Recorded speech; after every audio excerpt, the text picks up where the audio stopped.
dan mereka percaya kepadanya. Haleluya, silakan duduk dalam Tuhan. Haleluya, haleluya, haleluya. Saudara dalam Tuhan, banyak orang kadang-kala tidak tahu kenapa dia harus beribadah. Ya. Banyak tidak tahu kenapa beribadah. Kadang-kala banyak orang tidak tahu kenapa harus berdoa. Dia tidak tahu kenapa harus baca Alkitab. Kadang mereka menganggap itu suatu kebiasaan, suatu kewajiban kan. Ya karena aku orang Kristen, aku beribadah ke gereja. Ya aku berdoa. Dan dulu juga aku kan diajarin berdoa sama ibuku, sama bapak orang tuaku, aku berdoa. Ya aku baca Alkitab. Emang karena suruh baca Alkitab.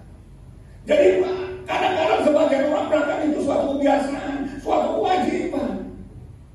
Firman Tuhan katakan begini saudara Tuhan, Yohanes 15 katakan, akulah pokok kamu dan kamu cara-caranya. Barang siapa tinggal di aku, ya berbuat banyak, tetapi di luar aku, kamu tidak dapat berbuat apa-apa. Yang dalam Tuhan, pokok kamu dan cara sesuatu yang tidak bisa dipisahkan. Tuhan katakan aku pokok, dan kau orang percaya, kita semua orang Kristen disebut cara-caranya. Dia akan menjadi cara kalau mereka berpokok. Ketika dia lepas dari pokok, bukan cara lagi. Ranting yang kering dan yang dibakar. Cara kita perlu pokok, perlu menyadar pokok. Kita perlu Yesus. Kalau kita beribadah seperti sekarang ini, beribadah di gereja, beribadah bersama-sama, karena benar kita perlu Yesus. Wah ini Yesus, kita perlu Yesus. Kalau kita berdoa, itu karena kita perlu Yesus. Kalau kita baca Alkitab, karena kita perlu Yesus. Pada bulan firman itu sama Allah, firman itu Allah. Firman itu Allah, firman Yesus. Kita butuh Yesus. Kita butuh firman-Nya yang menguatkan kita. Karena firman Tuhan kata, manusia hidup kalau saya dan setiap firman-Nya Tuhan bermuka Allah. Kita perlu Tuhan. Kita perlu Yesus. Kita perlu firman. Itu jelas sekali saudara Tuhan. Jelas sekali. Ayat 3b dikatakan begini, mereka kehabisan anggur. Bagi kita tadi, pencarian kita di Yohanes 2 tadi. Ayat 3b katakan mereka kehabisan anggur. Saudara Tuhan tidak. Pesta-pesta orang Israel pada saat itu anggur itu hal utama. Yang utama itu anggur, mesti ada anggur itu sangat terutama. Jadi kalau mereka kehabisan anggur artinya apa?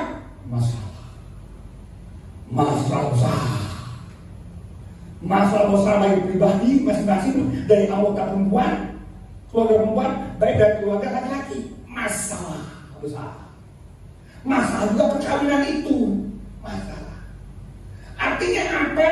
Artinya secara rohani kita tarik bahwa setiap manusia punya masalah. Kenapa kita perlu Yesus? Karena kita semua manusia punya masalah. Yang pertama. 2016 jelas katakan semua ini kuatakan padamu supaya kamu berada dalam segala dalam dunia kamu mengalami masalah jelas sekali. Dan Tuhan sendiri yang mengatakan dalam dunia siapapun kita mengalami masalah. Sudah kita mati. Siapapun kita, mau kita orang desa, orang kota, berpendidikan tidak pendidikan, orang kaya, orang miskin, berpangkat atau tidak berpangkat, kolektor atau kolektor, direktur, sama. Semua punya yang namanya masalah.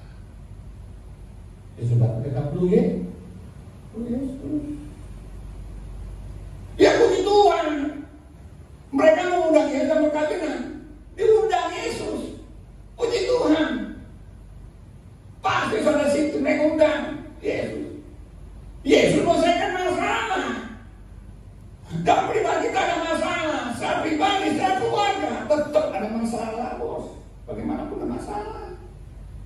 Perlu yang kita undang Yesus di dalam rumah tangga kita, dalam tinggal pribadi hidup kita, mau membakar rumah tangga kita. Karena bagaimanapun kita pasti punya masalah.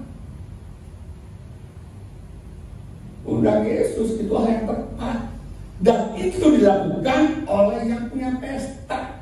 Diundang Yesus. Karena dia tahu di mana masalah, betul ada masalah. Dan dia hadir dalam perkawinan itu. Masalah kena pada. Ketika dia hadir, selesai masalah bos. Selesai. Perlunya kita undang Yesus. Why we need Jesus? Karena kita punya masalah. Kita undang dia buat dia pribadi. Kita undang dia dalam rumah tangga kita. Kita undang dia dalam pelayanan kita. Kita undang dia dalam bisnis kita. Karena apapun aspek hidup kita, pasti dalamnya ada masalah. Pasti seorang bantu Tuhan.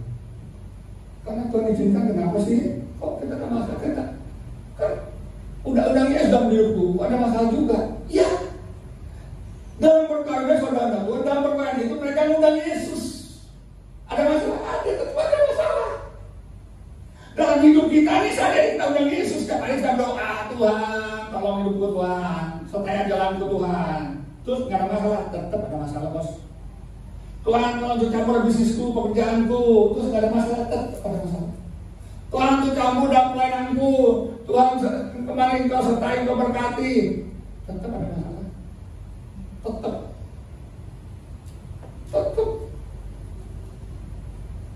Justru kehadiran Yesus, baik dalam pribadi kita, dalam bisnis kita, pekerjaan kita, ketika ada masalah, di situ ya selesaikan masalah itu gitu loh. Dalam pelayanan kita ada masalah, kita harus diurangkan banyak masalahnya. Pelayanan dan bisnis itu banyak masalah. Perlu Yesus, jelas perlu Yesus di MDC. Di kelas MDC perlu Yesus. Jelas. Itu mau kata perlu. Enggak usah tawar lagi. Kalau sedang Tuhan, masalah itu memastikan bergantung pada Tuhan. Ibu Yesus mengadakan Yesus. Ayat 3 dikatakan, tolong mereka akan bisa nganggur. Enggak tanpa ada Yesus. Enggak ada nomor sama siapa. Ibu Yesus tahu siapa Yesus kan? Siapa itu tahu? Anak dikandungnya, dalam yang lainnya, bukan karena dengan persetubuhan dengan laki-laki, bukan karena Roh Kudus. Ibu Yesus tahu siapa Yesus. Maka ketika kurang nganggur, Ibu Yesus tetap pada Yesus. Mereka tak bisa nganggur. Diandalkan Yesus.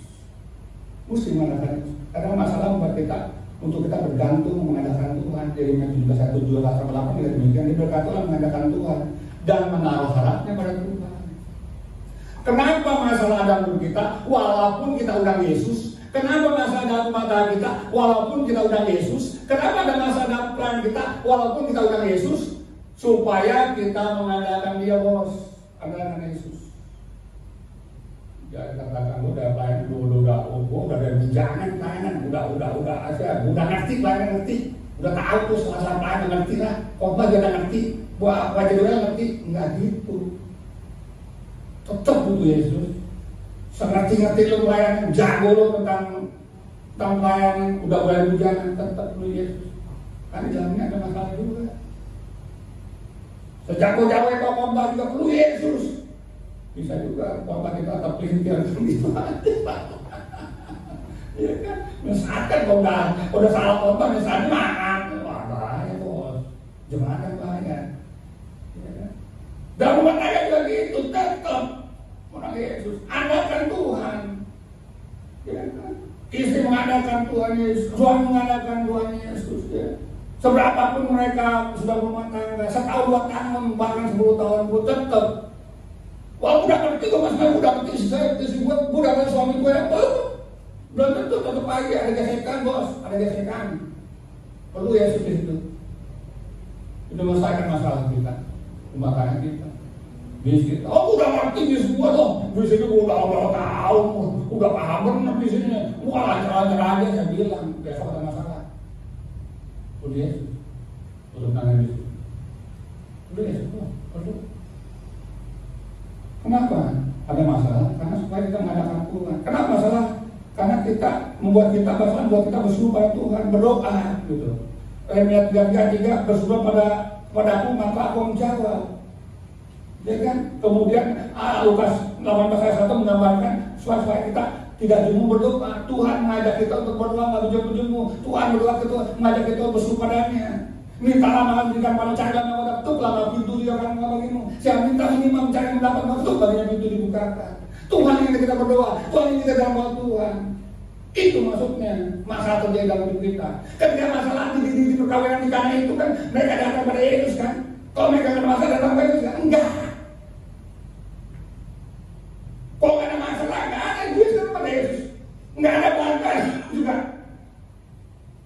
Ketika saya katakan isi tempel-tempel itu belum mereka taat. Pelanggan nggak terjadi apa-apa gitu. Kalau nggak ada masalah, justru karena masalah mereka mengatakan Yesus dan terjadi mujizat di situ. Gitu. Masalah untuk kita menjadi taat, pelanggan itu kan taat kan. Ketika katakan nanti kalau mereka suruh, dia suruh, kok tuti aja. Jadi suruh mereka pelan-pelan nih, tempatnya kalau diisi itu tempatnya air biasa di situ air biasa. Terus dibawa ke tempat perkawinan tuh di tengah-tengah. Ngerti nggak saudara? Air biasa dibawa ke air biasa tuh di tempat masuk taruhnya untuk pembasuhan, bukan taruh di tempat pesta tuh, bawa ke pesta. Ini kan masalah, bikin masalah. Tapi mereka taat gitu loh. Dan ketaatan dari mereka ini, dia melangkah dalam ketaatan dibawa ke tempat itu ke pesta. Disitulah di dalam perjalanan itulah airnya berubah menjadi anggur. Kalau air itu tetap di sini nih, waktu di sini tempat ini air biasa nih, dan pelayan-pelayan tidak melangkah membawa tempat itu ke pesta, air tetap menjadi air, nggak berubah jadi anggur tetap. Ketika pelayan-pelayan itu melangkah sesuai yang Yesus katakan bahwa tempayan itu pesta, dia ketaat dan melangkah di bawah tempat pesta, disitulah berubah air menjadi anggur. Ketaatan inilah yang membuat mujizat dalam kehidupan kita.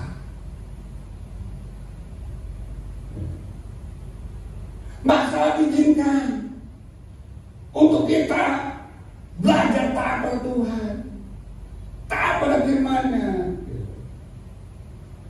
Diizinkan.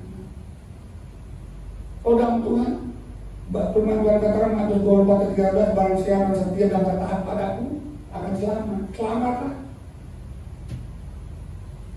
Karena ketaatan dari pelayan ini, ketaatan apa yang saya katakan bahwa tempat itu berpesta dia taat. Kok nggak taat, berantakan, nggak berubah air. Tapi karena ketaatannya dalam perjalanan air berubah menjadi anggur. Selamatlah pesta itu. Dalam Tuhan yang kedua, why we need Jesus? Ayat 3 yang dikatakan mereka kekurangan anggur. Anggur pada saat itu kebutuhan pada pesta. Tadi saya sampaikan ayat anggur itu bukan kebutuhan sangat di pesta orang Israel. Kebutuhan yang utama itu anggur. Saudara Tuhan, kok mereka bisa kekurangan anggur sih? Kan udah di-manage tuh perkawinan itu. Dan pihak laki perempuan kan enggak berapa undangan dari lo berapa? Kan gitu pihak laki ke perempuan. Sekian 1 orang. Begitu juga di perempuan kan. Pihak perempuan kata kepada laki, berapa undangan dari lo? 100 orang. 100 undangan kali 2 ya 200. 100 undangan 2 ya 400. Oh, oke, yang anggur berapa? Oke, anggurnya berapa kasih? Berapa anggur ya? Sekian. Kan udah di-manage gitu. Udah rencanakan. Berapa undangan, berapa anggur yang disediakan. Kan udah tahu. Mereka udah ahli, mereka kan yang menang pesta itu saya pikir nggak bodoh-bodoh amat sih. Mereka pintar kok, mereka tahu berapa undangan dan berapa anggur yang perlu disediakan untuk undangan itu supaya tercukupi sampai akhir dari pesta pernikahan itu. Iya dong. Terus kok kenapa sih? Kok bisa kehabisan sih? Bisa kekurangan sih? Ini saudara Tuhan. Ini masalahnya. Seberapa hebat pun kita, seberapa pintar pun kita. Gue lulusan S1, S2, S3 luar negeri tetap berapa pun kau lulusan S1, S2, S3 sepintar apapun kau tetap punya kekurangan. Gue udah hebat kan gitu kan, udah hebat ahli ya kan, Petrus ahli, sama Yakobus ya kan, Yohanes ahli dalam apa, dalam pelayanan, menangkap ikan, Belayar, dia belayar. Yesus tidur di buritan. Dia udah ahli dalam layan. Gelombang laut datang. Gak berdaya tuh. Mana kaliannya? Mana kalianmu, Petrus? Mana kalianmu, Yakobus? Mana kalianmu, Yohanes? Anak-anak Zebedus? Kalian mana? Ketika badai datang, kau berdaya. Kau datang pada Yesus. Yesus bangun, tolong kami. Kehebatan kita, kalian kita. Ketika masalah datang, nggak bisa di tangan, nggak bisa. Nggak bisa ngatasi, nggak bisa. Kita pikirkan masalah itu kan masalah ekonomi doang, enggak, banyak masalah. Dan kita pikir kalau orang kaya nggak ada masalah, ya orang kaya ada masalah. Saya bilang orang kaya ada masalah. Baru-baru ini ada orang kaya tuh meninggal karena masalah, stres, komplikasi, kaya dia. Kaya mbak teman saya, pendeta, kaya bos, kaya, meninggal komplikasi. Masalah ekonomi gak masalah, masalah lain. Sehingga dari komplikasi. Umurnya berapa? 6 tahun di bawah saya. Meninggal, kayanya bukan main. Rumahnya banyak bos, bukan satu, gede-gede rumahnya, miliar-miliaran.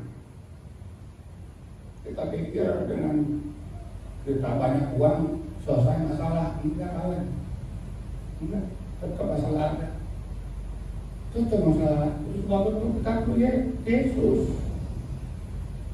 kita perlu Yesus.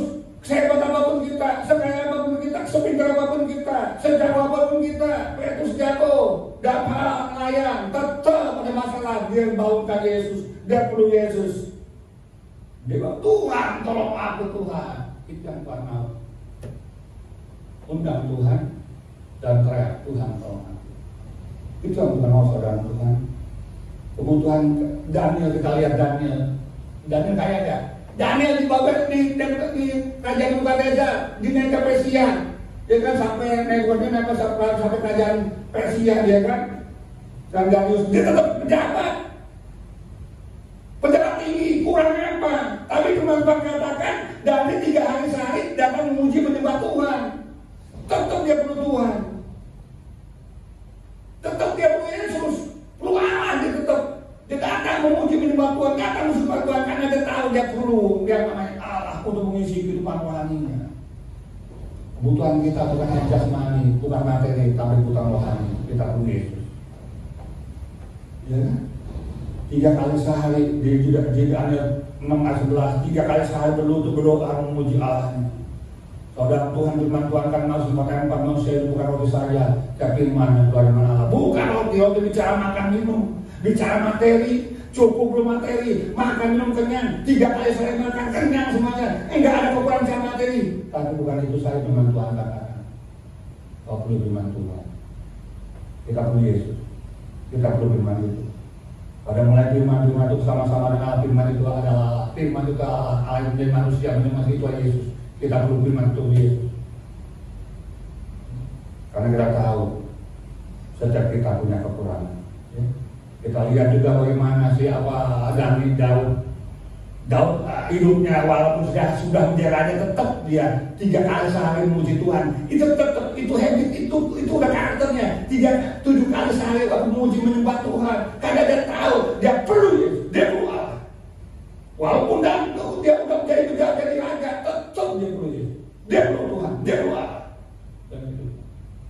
Sehingga firman itu tetap. Jadi enggak 7 kali aku sehari memuji Tuhan, terus setelah dia datang aku enggak lagi memuji Tuhan. Enggak gitu.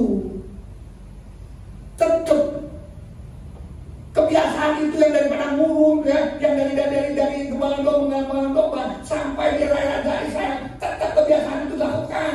Karena dia tahu dia butuh Tuhan, dia butuh Allah dalam kehidupannya. Walaupun dia jabatannya tinggi, hartanya banyak, kekuasaan sebagai raja, dia tetap Mazmur 17 itu tetap 7 kali sehari memuji menyembah Tuhan. Itu tetap ya. Karena setiap manusia punya kekurangan saudara Tuhan.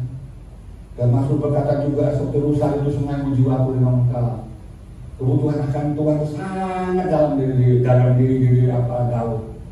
Walaupun dia sudah menjadi raja, tetap dia rindu Tuhan. Seperti sungai itu sungaimu, jiwaku kau. Kita butuh Tuhan. Saudara Tuhan, yang ketiga kita lihat ayat 10. Ayat 10 dikatakan ini, dan berkata kepada setiap orang meninggalkan anggur lebih baik dahulu, sudah orang puas, barulah yang kurang baik nanti engkau minum anggur yang baik sampai sekarang. Haleluya. Saudara Tuhan, anggur itu kalau ada pesta orang saya, anggur itu suatu apa ya, kebahagiaan. Ada anggur lagi, wah bahagia gitu loh.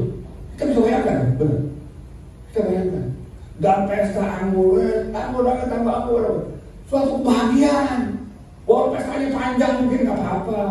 Ada ngomong si A, ngomong si B dalam pesta kan gitu pesta kan. Si B ngomong, gantian ngomong. Tapi kan ada anggur menimbulkan kebahagiaan. Anggur bicara kebahagiaan, damai sejahtera. Perlu anggur. Kenapa kita perlu Yesus? Karena kita perlu kebahagiaan, saudara Tuhan. Perlu damai sejahtera. Firman Tuhan katakan, ya, damai sejahteraku kutinggalkan bagimu, damai sejahteraku kuberikan padamu. Dan apa yang diberikan tidak seperti yang dunia berikan padamu. Ada damai sejahtera kita Tuhan berikan bagi kita. Kita perlu Yesus. Bukan dalam Yesus ada damai sejahtera. Ketika Yesus disalibkan kan, mati ya kemudiannya. Wah, setelah itu mereka ketakutan. Dikunci kamarnya, rapat-rapat dikunci, ini benar-benar kunci kamar. Wah, dia satu rumah dikunci, wah dia ketakutan. Terus Yesus datang, apa Yesus katakan? Damai sejahtera bagi kamu. Ketakutan berubah damai sejahtera karena kehadiran Yesus. Kita udah bisa bayangkan mereka takut karena Yesus sudah mati, pemimpin mereka mati, Yesus mati. Juga anak itu Yesus mati. Mereka nggak ngerti bahwa Yesus bangkit, lupa nih mereka menurutnya, lupa bahwa Yesus akan bangkit, lupa. Mereka ketakutan. Takutan mereka mati. Gue jangan orang Romawi ini takutin. Waduh, dikunci tuh kamar-kamar, dikunci rumah tuh, dia kumpul ketakutan yang sangat kayaknya. Sampai kunci rapat-rapat, Tuhan katakan mereka kunci rapat-rapat tuh rumah. Takut, mereka takut. Tapi kehadiran Yesus dia sampaikan mereka dan melakukan mereka berubah kekayaan menjadi damai sejahtera. Kenapa kita perlu Yesus? Karena kita perlu damai sejahtera. Ia tidak beri ketakutan tapi roh damai sejahtera memberkati. Tuhan tidak beri ketakutan bagi kita. Bisa aja dalam kita takut. Takut dalam apa? Di kita. Bisa dalam bisnis takut bangkrut, bisa aja. Dalam kerjaan saat ini takut dipecat. Apalagi ekonomi global. Kemudian takut dari mengandang. Baik pekerja maupun bisnis sama, semua takut.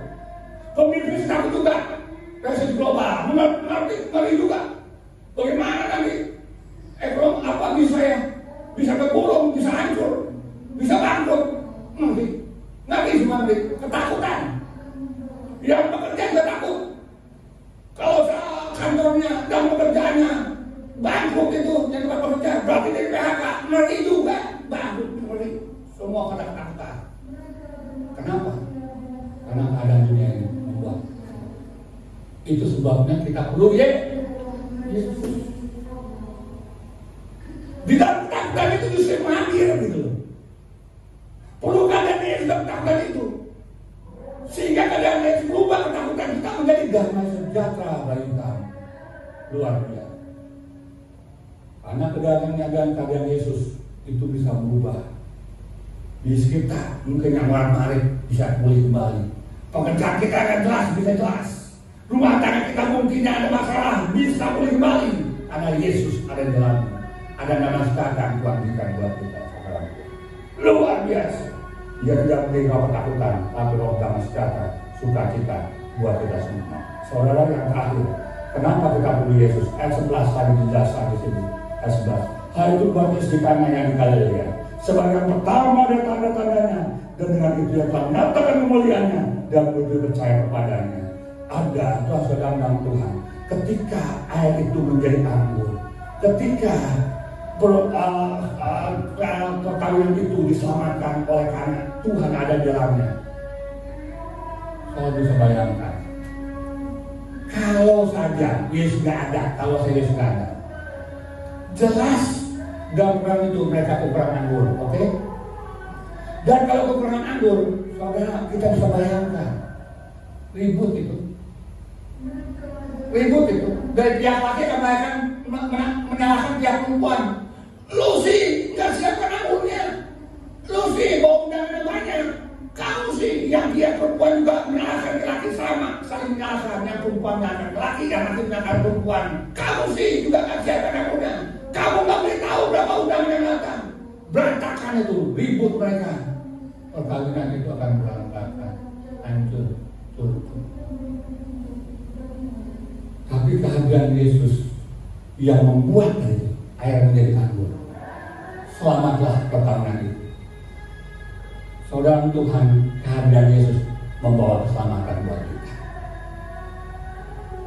Kenapa kita perlu Yesus? Karena kita belum keselamatan. Itu intinya. Firman Tuhan katakan, akulah jalan kebenaran dan hidup. Dan seorang pun masuk surga tanpa berdoa. Ini keselamatan. Ini kabar selamat. Satu-satunya orang, satu-satunya nabi, satu-satunya yang menyatakan akulah jalan dan hidup, hanya Yesus. Tidak seorang pun sampai ke surga kalau tidak ada Yesus. Kenapa kita perlu Yesus? Karena keselamatan ada di dalam Dia. Karena saat kasih Allah akan dunia ini sehingga Ia Tuhan tunggal, supaya setiap orang percaya mati dan binasa, melainkan boleh tidak kekal. Allah menganugerahkan Yesus mati di salib, supaya orang percaya pada Yesus yang mati di salib itu memperoleh hidup yang kekal. Kenapa kita perlu Yesus? Karena kita perlu keselamatan, saudara. Dan keselamatan tidak ada dalam Tuhan selain dalam Yesus.